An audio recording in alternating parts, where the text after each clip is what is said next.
আসসালামু আলাইকুম। প্রিয় দর্শক, অন্য মঞ্চের আলাপ চাইতায় আপনাদের সকলকে আমন্ত্রণ জানাচ্ছি। নমস্কার, আমি তরুণ ঘোষ। আপনাদের সেনাপ্রধান, বাংলাদেশ সেনাপ্রধান ওয়াকারুজ্জামান আমাদের সেনাপ্রধান উপেন্দ্র ত্রিবেদীকে দুবার ফোন করেছেন এই কারণে যে ভারতবর্ষ যে চরমপত্রটা পাঠিয়েছিল, সেই চরমপত্র পাওয়ার পর তার খবর নিশ্চয়ই সেনাপ্রধানের কাছে গিয়েছে। সেনাপ্রধান তারপর উদ্যোগী হয়ে ফোন করেছিলেন। দুবার কথা হয়েছে। কতক্ষণ হয়েছে না হয়েছে তার বিষয়বস্তু সময়টা আমি জানি না, কিন্তু বিষয়বস্তু আমার কাছে অল্প সংখ্যক কিছু এসে পৌঁছেছে, যেটা আমি আপনাদের সঙ্গে ভাগ করে নিতে চাই। আপনাদের সেনাপ্রধান ওয়াকারুজ্জামান তিনি ভারতবর্ষ সেনাপ্রধানকে, আমাদের উপেন্দ্র ত্রিবেদীকে বলেন যে ভারতবর্ষ একটি দায়িত্বশীল রাষ্ট্র। আমরা জানি ভারতবর্ষ এমন কিছু করবে না যাতে পার্শ্ববর্তী একটা ক্ষুদ্র দেশের কোন রকম ক্ষতি হয়। আপনারা আমাদের উপর আস্থা রাখতে পারেন, আমরা আমাদের মতো ব্যবস্থা নেব। পরিবর্তে আমাদের সেনাপ্রধান উপেন্দ্র ত্রিবেদী বলেন, আমরা 58 পৃষ্ঠার স্যাটেলাইট পিকচার দিয়েছিলাম, তার 93% কাজ আপনারা করেননি, 7% কাজ আপনারা করেছেন। মানে ওই রংপুরের গিয়ে যে চালাটালাগুলো ভাঙা, ওইটার কথাই হয়তো উনি উল্লেখ করেছেন। উনি বলেন রাষ্ট্রীয় পৃষ্ঠপোষকতায় ভারত বিরোধিতার কাজ চলছে। রাষ্ট্রীয় পৃষ্ঠপোষকতায় বলেছেন, কিন্তু কারোর উনি নাম বলেননি। এই পৃষ্ঠপোষকতার মধ্যে রয়েছেন 8 জন উপদেষ্টা ও 3টি রাজনৈতিক দল। 1971 সালে আমরা ইতিহাস বদল করেছিলাম, 1925 সালে আমরা ভূগোল বদল করে দেব। পরিষ্কার হুমকি যাকে বলে, এইটা আমাদের সেনাপ্রধান বলে দিয়েছেন। আর বলেছেন যে 8 জন পাকিস্তানি যে সেনা এবং আইএসআই আপনাদের ওখানে ছিল, আপনাদের সরকারি পৃষ্ঠপোষকতায় এবং আপনার লোকের সাহায্যে তারা পালিয়ে গিয়েছে। এর জন্য সম্পূর্ণ আপনারা দায়ী। আপনারা দেশকে অস্থির করেছেন, আপনারা দেশে মব কালচার তৈরি করেছেন, আপনারা সাধারণ মানুষকে খুন করছেন, আপনারা বাড়ি ঘর দর জ্বালিয়ে দিচ্ছেন, সাধারণ মানুষকে ব্যতিব্যস্ত করছেন। সব থেকে বড় ব্যাপার যেটা হলো, আপনারা ভারতীয় দূতাবাসকেও ছাড়ছেন না। ভারতীয় দূতাবাসের ওপরে হামলা মানে ভারতের ওপরে হামলা, এটা ভারত ধরে নিয়েছে। ভারত এমনি মানে অ্যাক্ট অফ ওয়ারের ঘোষণা করে রেখে দিয়েছে, এবং সিঁদুর 2 আমরা খুব শীঘ্রই শুরু করব। এই অবস্থায় আপনারা যে ভারতীয় উপ হাই কমিশনার অ্যাটাক করলেন, ভাঙচুর করলেন, তাদের বাড়িঘর তাদের নিগৃহীত করলেন, এবং একজন তার নিরাপত্তা রক্ষী যে বেসরকারি হলো, নিরাপত্তা রক্ষী যে নিখোঁজ হয়েছে, আজ পর্যন্ত তার খোঁজ পাওয়া যায়নি। এই ব্যাপারে আপনারা কোনো হেলদোল কিছু নেই। আপনাদের তরফ থেকে একটা দুঃখ প্রকাশ পর্যন্ত করা হয়নি। ভারতবর্ষ এটাকে কিভাবে মেনে নেবে বলুন? সুতরাং আপনাদের ওপর আমাদের আর কোনো আস্থা নেই। এবার আমরা আমাদের হিসেব বুঝে নেব। এইটুকু আমি জানতে পেরেছি, এর বাইরে কি কথা হয়েছে আমি জানি না। এখন ব্যাপার হচ্ছে, কালকে রাত্রিবেলা শিলিগুড়িতে মানে আপনার সেভেন সিস্টার অঞ্চলে সেনাপ্রধান গেছিলেন। সেনাপ্রধান গিয়ে একটা বক্তৃতা দিয়েছেন। তারপরে সেখানে বন্দে মাতারাম একেবারে ধ্বনি উঠেছে, এবং জাতীয় সঙ্গীত, জাতীয় পতাকা উঠেছে, এবং চারিদিকে একটা যুদ্ধ রব একটা উঠে গিয়েছে। এরই মধ্যে 2-4টে আপনার মিসাইল রেঞ্জ মাপার জন্য ছাড়া হয়েছিল রাত্রিবেলা। 2-1জন ক্যামেরা বন্দি করেছেন, আমার কাছেও পাঠিয়েছেন। প্রচন্ড শব্দে সেই সমস্ত মিসাইল মানে আকাশ দিয়ে উড়ে যাচ্ছে। আসলে পাল্লা মাপা হচ্ছে, মানে রেঞ্জ মাপা হচ্ছে, যে কতটা রেঞ্জ আছে, রেঞ্জটা ঠিক করতে হবে, সেই রেঞ্জের হিসেব করা হচ্ছে। আমার যা মনে হচ্ছে, আমার যা রিডিং, খুব একটা বেশি দূরে নয়, একটা বড় ধরনের দুর্ঘটনা ঘটলেও ঘটতে পারে। এখন এই যে 17-18 তারিখ, 17-18 তারিখ বাংলাদেশ 12টা সীমান্ত এলাকায় মোট 12টা ড্রোন উড়িয়েছিল এবং ছবি তুলছিল। সেনাবাহিনী কোথায় কোথায় মোতায়েন আছে ছবি তুলছিল। এখন আমার কাছে আমরা যা খবর পেয়েছি, তার মধ্যে 3টি ড্রোনকে ভূপাতিত করা হয়েছে, বাকি 9টি ড্রোন পালিয়ে যায়। আচ্ছা, জসিমউদ্দিন রহমানিকে ছেড়ে দেওয়া হয়েছিল, বলা হয়েছিল জসিমউদ্দিন রহমানি নাকি পাকিস্তানে চলে গেছেন, কিন্তু গতকালকে এই ওসমান হাদির যে জানাজা হয়, সেখানে জসিমউদ্দিন রহমানিকে যথারীতি দেখা গিয়েছে, অর্থাৎ তিনি বাংলাদেশে বহাল তবিয়াতে আছেন। আমি এমনি আগেই বলেছিলাম মোদিজির মুড খুব খারাপ, তিনি একদম মিটিং ফিটিং এর মধ্যে ব্যস্ত আছেন, একটা হেস্ত নেস্ত এবার উনি করেই ছাড়বেন বলে ঠিক করেছেন, এবং একই সঙ্গে মার খাবে পাকিস্তান, আপনারা মিলিয়ে নেবেন। এখন শুধু সময়ের অপেক্ষা, কবে আপনাদের উপরে মারটা গিয়ে পড়বে। এখন এই যে সেনাকর্তার সঙ্গে, মানে সেনাবাহিনীর প্রধানের সঙ্গে আমাদের সেনাপ্রধানের সঙ্গে কথাবার্তা হলো, সেটা এখন সেনাপ্রধান চেয়েছিলেন তিনি যমুনায় গিয়ে তিনি জানাবেন, কিন্তু আপনাদের মানে প্রধান উপদেষ্টা মোহাম্মদ ইউনূস তিনি বলেছেন না না, এখানে আসার দরকার নেই, আপনি টেলিফোনেই আমায় বলে দেন। মানে টেলিফোনে বললেই ওনার শান্তি, কারণ উনি তো কিছু করবেন না, সরকারের পৃষ্ঠপোষকতা বলতে তো উনিই তো সরকারের পৃষ্ঠপোষকতা দিচ্ছেন।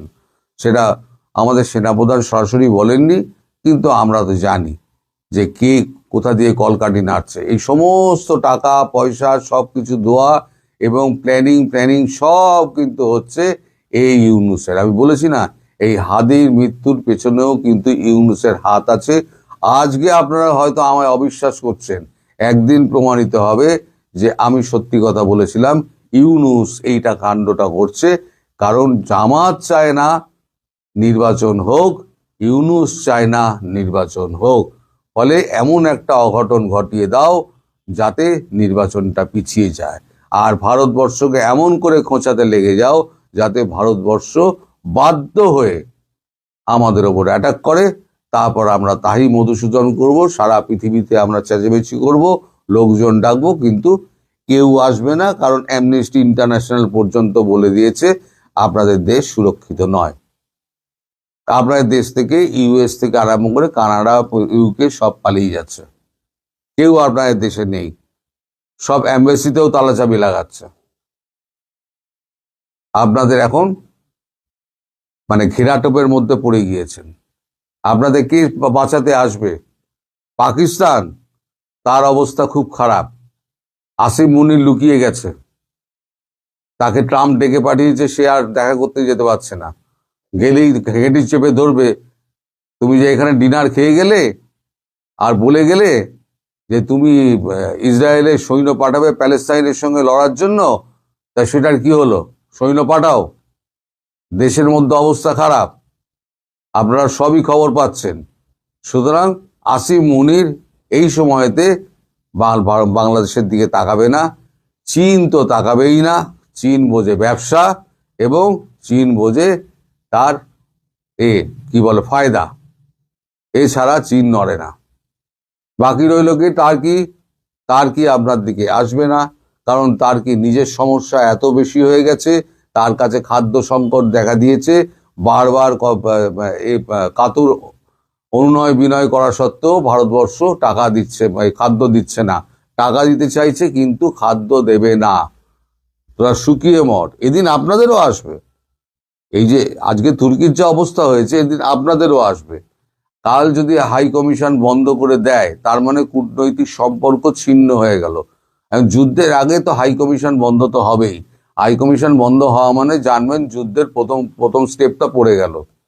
আর দ্বিতীয় স্টেপটা হচ্ছে, যখন কূটনৈতিক সম্পর্ক ছিন্ন হয়ে যায়, তখন কোনো রকম লেনদেন আর কোনো রাষ্ট্রের সঙ্গে, সেই রাষ্ট্রের সঙ্গে তো হয় না। ফলে আপনাদের কাছে টাকা দিলেও ভারতবর্ষ আর খাদ্য সামগ্রী পাঠাবে না। এদিকে আমাদের সেভেন সিস্টারে যেভাবে বন্দে মাতরম যেভাবে উচ্চারিত হচ্ছে এবং জাতীয় সঙ্গীত বাজানো হচ্ছে এবং আপনার পতাকা নিয়ে দৌড়দৌড়ি হচ্ছে, আমার মনে হচ্ছে আমাদের সেনা তো আর আপনাদের সেনার মতো নয়। তারা লড়াই করার জন্য প্রস্তুত হয়ে রয়েছে। তারা বলছে আমাদের একবার সুযোগ দিন। আমার মনে হয় বুটস অন গ্রাউন্ডস হবে। আর যদি ভারত ঢোকে, তাহলে পরে কিন্তু ভারত সহসা বেরোবে না। এবং এই যত আছে আপনাদের উগ্রপন্থী, যত সন্ত্রাসবাদী আছে, সব ধরে ধরে গুলি করে মারবে প্রত্যেক কটাকে। এবং একদিনের জন্য থাকবে না, বেশ কিছু দিনের জন্য থাকবে। আমার কথা মিলিয়ে নেবেন। এখন এই হলো গিয়ে আপাতত আপডেট। এর বাইরে আমার কাছে আজকে কোনো খবর নেই। আমি খবর নেওয়ার চেষ্টা করছি এই যুদ্ধের কি অবস্থা, মানে যুদ্ধ আদৌ হবে কিনা, যদি হয় তাহলে কবে হবে, কিভাবে হবে, তার খবরাখবর আপনারা দেওয়ার চেষ্টা করবো। সবাই ভালো থাকবেন। দুটি ঘটনা নিঃসন্দেহে সরকারকে বিব্রতকর অবস্থায় ফেলেছে এবং চাপেও ফেলেছে। এটা কোনো মানে বলার অপেক্ষা রাখে না।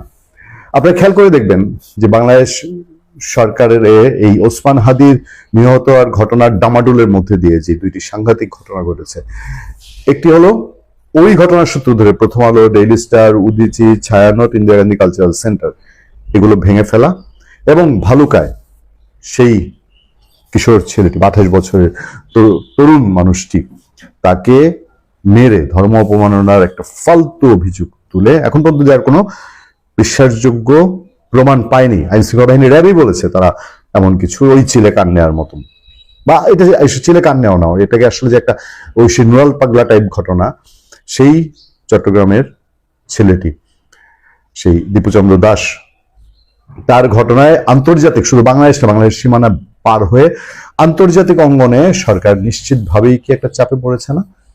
আপনারা খেয়াল করে দেখবেন ভারতীয় ইন্ডিয়ান প্রেস ক্লাব থেকে গতকালই দুপুরবেলায় আমরা পেয়েছি, ইন্ডিয়ান প্রেস ক্লাব একটি বিবৃতি পাঠিয়েছে এবং প্রথম আলো এবং ডেইলি স্টারের এই ঘটনায় প্রচন্ড উদ্বেগ এবং উষ্মা প্রকাশ করেছে।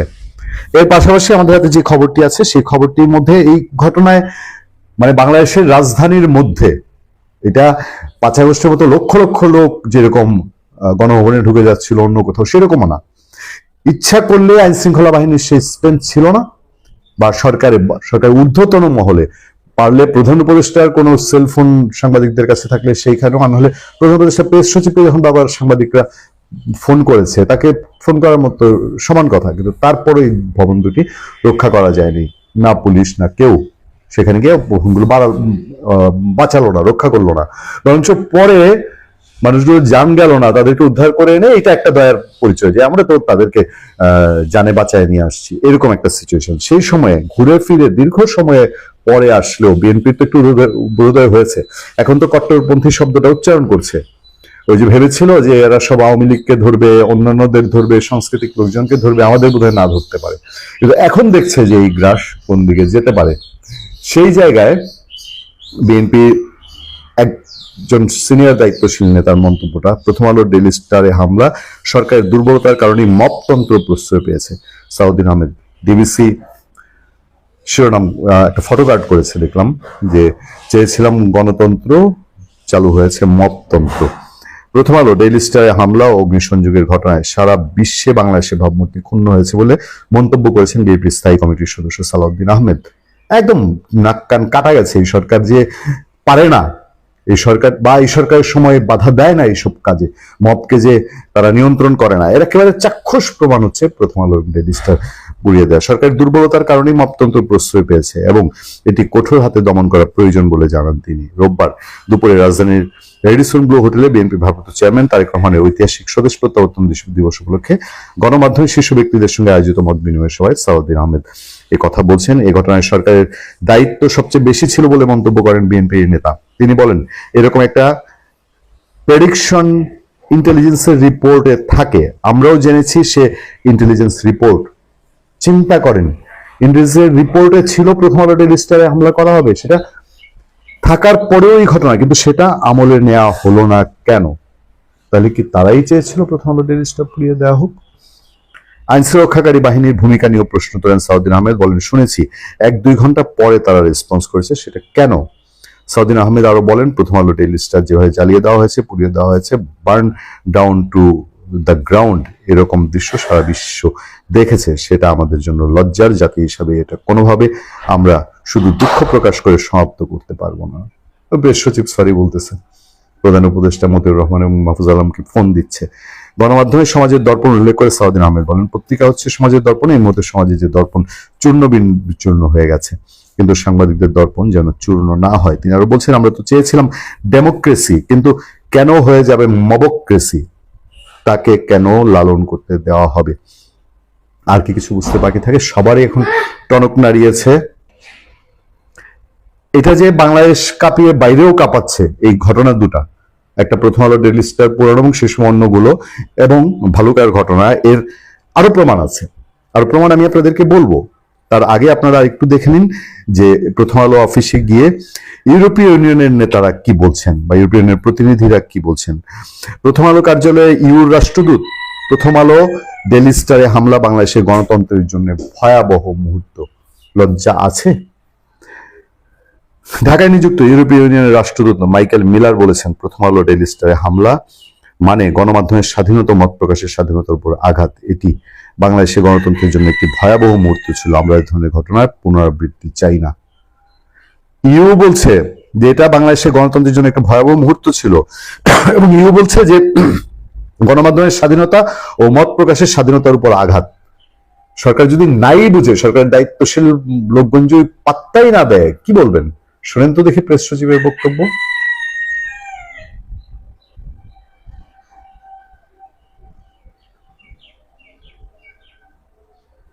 কি বলবেন বলেন? লজ্জা থাকলে কেউ কি কথা বলতে পারে? বাইরের দেশের লোকজন এসে বলছে বাংলাদেশের মত প্রকাশের স্বাধীনতা, গণমাধ্যমের স্বাধীনতার উপরে এটা একটা আঘাত। আর ওনারা বলছেন আমাদের সময় নাকি সর্বোচ্চ স্বাধীনতা ভোগ করছে গণমাধ্যম। রোববার দুপুরে প্রধান আলোর কার্যালয়ে সহমর্মিতা প্রকাশের জন্য ইউ রাষ্ট্রদূত গিয়ে এই কথা বলেছেন, এটা তিনি সেখানে বলে এসেছেন। এরপর আরো ঘটনা আছে, পাশের দেশ ভারতে তোলপাড় হয়েছে, সেটা আমি আলাদা করে আপনাদেরকে জানাবো, আলোচনা করব। আরেকটু বলি শুধু, আপনার প্রধান উপদেষ্টা ডক্টর মোহাম্মদ ইউনূসের যে ফেসবুক পেজটি আছে সেটি খেয়াল করে দেখবেন যে এই বাংলাদেশে সংখ্যালঘু নির্যাতনের ঘটনা বহু আছে, এবং তারা কতটুকু বিচার পায় এটাও সারা পৃথিবী জানে, মানুষ জানে। এবার ভালুকায় যে ছেলেটিকে এরকম নৃশংসভাবে শেষ করা হলো, সেই ছেলেটির ভিডিও দেখে দেখে এখন পর্যন্ত 12 জনকে অ্যারেস্ট করা হয়েছে। সরকার সিরিয়াসলি নিতে বাধ্য হয়েছে, মন থেকে চাক না চাক, যে এইটা কন্ট্রোল করা ছাড়া তার হাতে, মানে এটা অন্তত এদেরকে ধরতে হবে, ধরে, কারণ সারা পৃথিবীর উল্লেখযোগ্য সংবাদ মাধ্যম, ব্লগার, যারা অ্যাক্টিভিস্ট, সবার মধ্যে এটা নাড়া পড়েছে।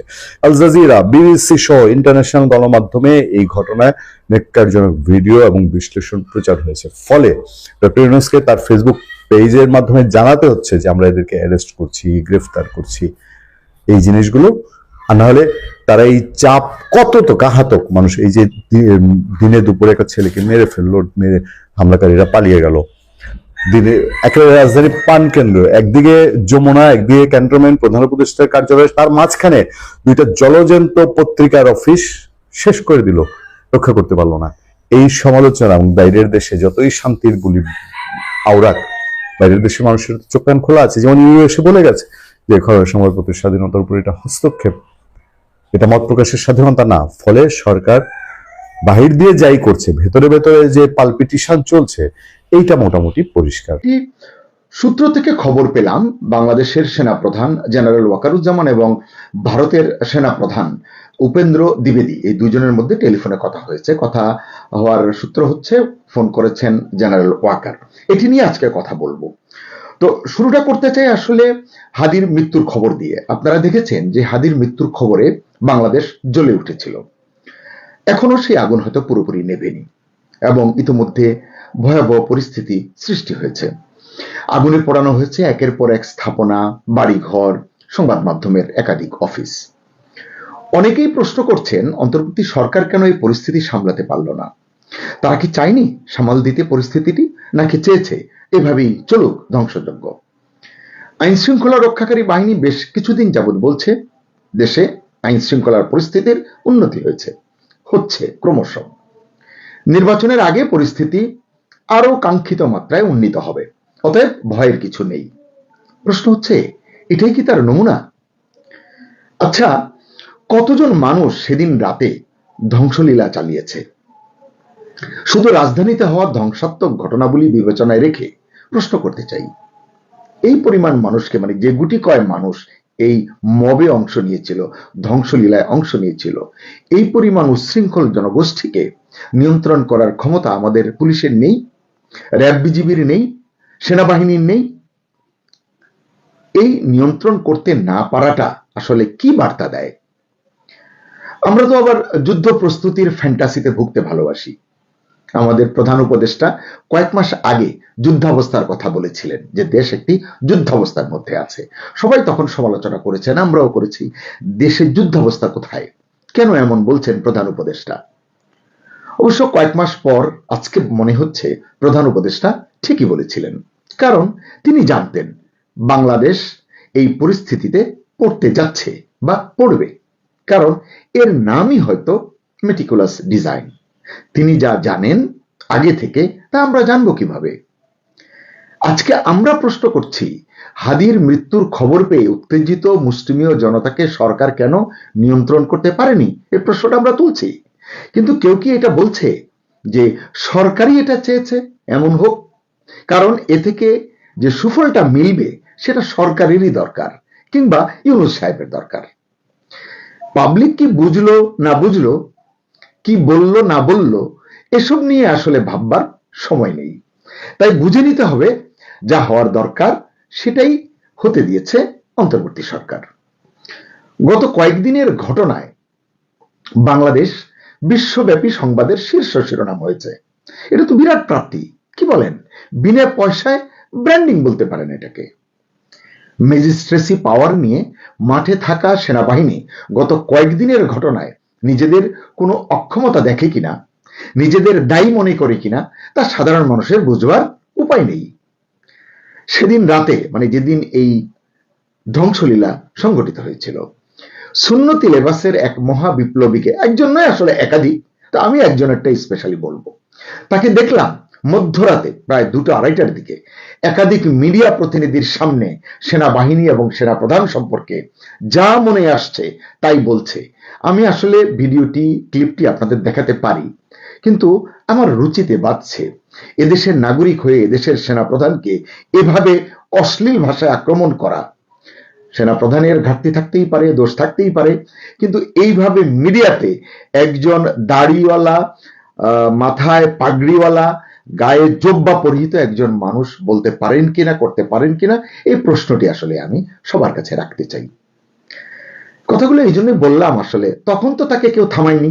আশপাশে আইন শৃঙ্খলা রক্ষাকারী বাহিনী হয়তো কাছে দূরে ছিল, কারণ প্রথম আলো এবং ডেইলি স্টার থেকে তখনও সেনাবাহিনীর সদস্যরা সরে যাননি রাস্তা থেকে। পরে এই ভদ্রলোককে আইনের আওতায় আনা হয়েছে কিনা এমন খবরও কিন্তু আমরা পাইনি। তার মানে কি এই নয়, সে যা করতে চেয়েছে, তার অন্য সাথীরা যা করেছে, সবকিছুই প্রভাবশালী কোনো পক্ষ বা শক্তি চেয়েছে বলেই করতে পেরেছে, ঘটেছে, এবং সে বা তারা এখনো নিরাপদেই রয়েছে। সেনাপ্রধানকে গালি দিয়ে এভাবে পার পাওয়া যায়, ধারণা ছিল না।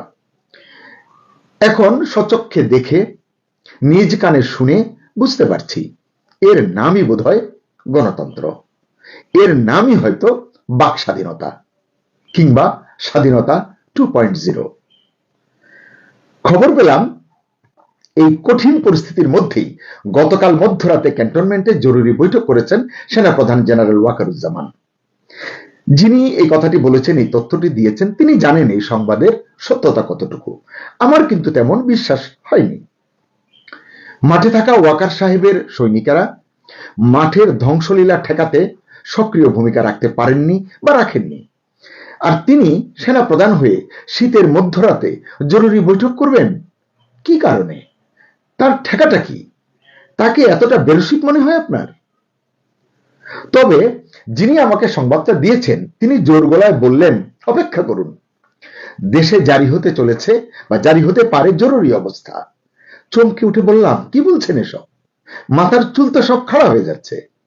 উল্টো তিনি বললেন, দেশে চরম নৈরাজ্যকর পরিস্থিতি এবং সীমাহীন অস্থিরতার পাশাপাশি ভারত বিরোধী উত্তেজনার পারদ এখন যে কোনো সময়ের তুলনায় অনেক উঁচুতে।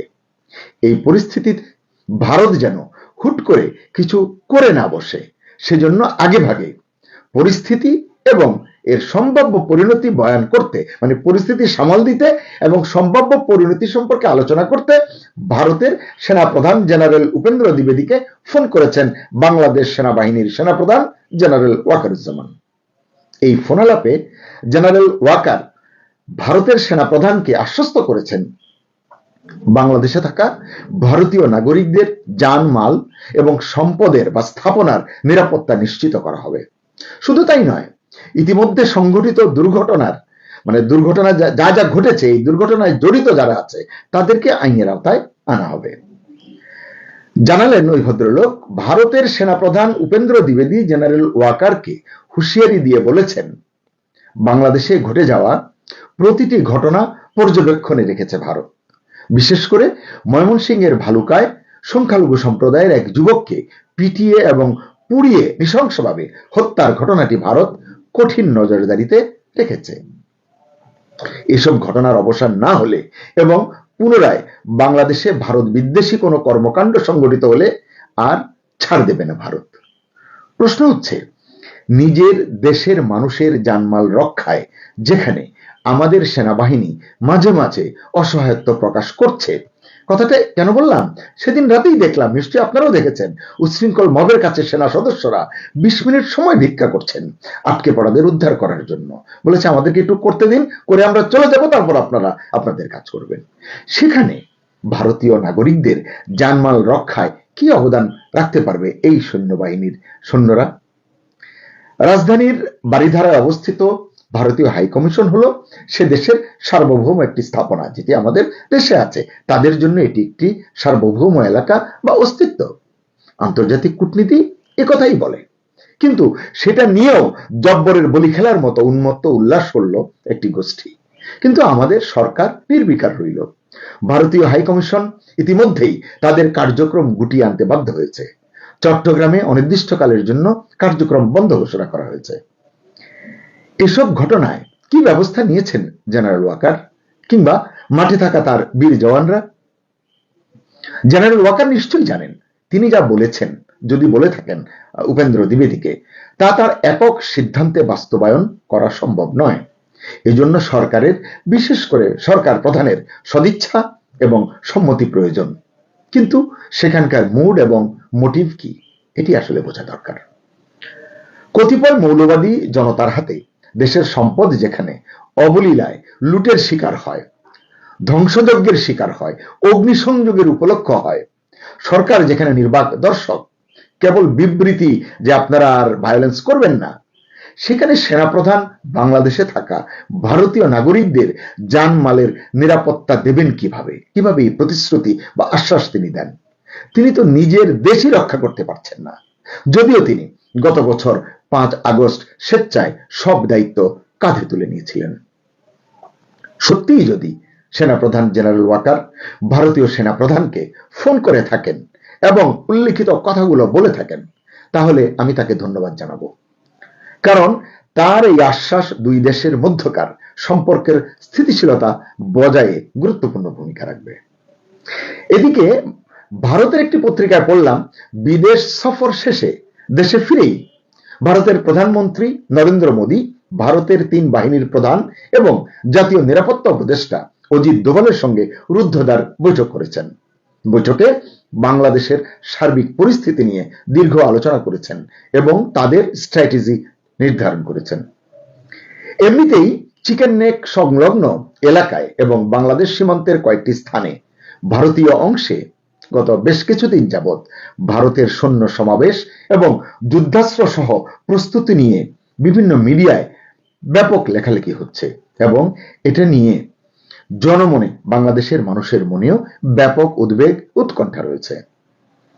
হাদির মৃত্যুকে কেন্দ্র করে সৃষ্ট ধ্বংসলীলায় সরকারের নির্বিকার ভূমিকা নিয়েই যেখানে নানান প্রশ্ন রয়েছে জনমনে, সেখানে জেনারেল ওয়াকারের ভারতীয় সেনাপ্রধানের সঙ্গে টেলিফোনিক কূটনীতি যেটা তিনি করলেন, এটা কি পরিস্থিতি উত্তরণে কোনো ভূমিকা রাখতে পারবে? কি মনে হয় আপনাদের? রাজনৈতিক পর্যবেক্ষকরা বলছেন, দেশের চলমান এই অস্থিতিশীলতাকে কাজে লাগিয়ে সরকার নির্বাচন বানচাল করার বা পিছিয়ে দেওয়ার একটা অজুহাত খুঁজতে পারে। সত্যিই যদি সরকার এমন কিছু করে, আপনি সেটাকে ষড়যন্ত্র বললে বলতে পারেন, আমি বলবো না, কারণ এটা গোপনে হচ্ছে না, মানে এক প্রকার প্রকাশ্যেই হচ্ছে, কারণ সবাই এটা বুঝতে পারছেন কম বেশি। এছাড়া এটা শিক্ষিত মেধাবী লোকদের কাজ, লোকেরা করছেন। মেধাবী লোকদের এ ধরনের কাজকে ষড়যন্ত্র বলে না, বড়জোর মেটিকুলাস ডিজাইন বলতে পারেন। এরকম পরিস্থিতিতে ভারতীয় নাগরিকদের জানমাল রক্ষায় জেনারেল ওয়াকারের টেলিফোনিক আশ্বাস আরেকটি বার্তা দেয়। সেটা কি? সেটা হলো, হয়তো আবারও ইউনূস এবং সেনাপ্রধানের মধ্যে দূরত্ব বেড়েছে। আগেও অনেকে এমনটি ভেবেছেন, কিন্তু কিছুদিন পরই আবার দেখা গেছে সেনাপ্রধান এবং প্রধান উপদেষ্টার মধ্যে কোনো দূরত্ব নেই, বরং তারা একে অন্যের প্রতি ভীষণ আস্থাশীল এবং নির্ভরশীল। দেশের মানুষ যেখানে প্রত্যাশা করছেন হাদির প্রকৃত হত্যাকারীদের গ্রেপ্তার করা হবে, দৃষ্টান্তমূলক শাস্তি নিশ্চিত করা হবে, সেখানে দেখা যাচ্ছে কেবল জলই ঘোলা করা হচ্ছে এবং অনেক অভিমুখ সৃষ্টি করা হচ্ছে, যাতে প্রকৃত অপরাধী পার পেয়ে যেতে পারে।